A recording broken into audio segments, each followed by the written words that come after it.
how to install Netflix on your MacBook, whether you have an M1, M2, M3, MacBook Pro, or MacBook Air. Let's dive right in.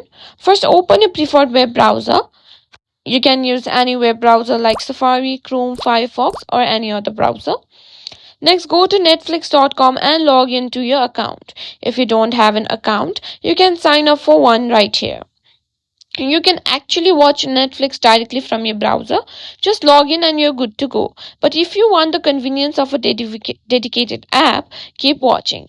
To install Netflix as a progressive web app, you need to use Google Chrome. If you don't have Google Chrome installed, download and install it from google.com/Chrome. Now open Chrome and go to netflix.com. Log into your Netflix account. Click the three vertical dots in the top right corner of Chrome. Hover over More Tools and then click Create Shortcut. Check the box that says Open as Window and click Create. Now you can find the Netflix app in your application folder or launchpad. Click it and it will open as a standalone app, giving you a more app-like experience.